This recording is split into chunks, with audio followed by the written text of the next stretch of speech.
أحمد الملا طلال أطلع علينا بتغريدة جديدة.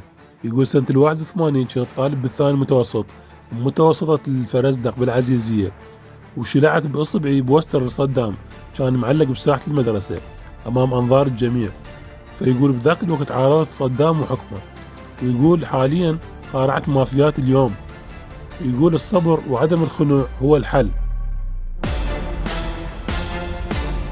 نسمع هاي السالفة يا أستاذ أحمد. فاليوم كنت بالثاني متوسط بسنة ال84. أبويا الله يرحمه ويرحم والديكم كان يقرأ جريدة بالحديقة مال بيتنا، وأنا وأخوي الصغير كنا نلعب بلبل حاح. فأنا ضربت البلبل بالحاح، ولسوء الحظ اجى البلبل بالجريدة بصورة صدام وشقها، وكان يقوم أبويا وضرطني كتف، وقام النوب حرق الجريدة ودفنها بالحديقة حتى لا حد يشوف. وقعد على الكرسي يروح أطالع قبالي، وأنا أبكي وأقول له يابا والله مو قصدي أشق صورة صدام. وكان يقوم يقتلني كتلة بعد أقوى من ذيك الكتلة الأولى. أم طلعت تركض، صاحت على الحج قالت له كافي يا معود، ليش الكتلة مرة ثانية؟ كان يقولها ابن الكلب، ما يقول حفظه الله ورعاه.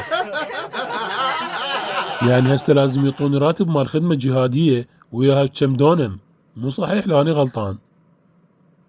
لك ابو الفوح، هسه لو جيلنا كله ميت وباق بس انت تهنبل على الالفينات، هم كان قلنا بيها باب وجواب. بس احنا بعدنا عايشين يا معود. هو بذاك الوقت واحدنا ويا روحه ما يحكي على صدام، النوب علني، لو هي مال دروب ارنوب.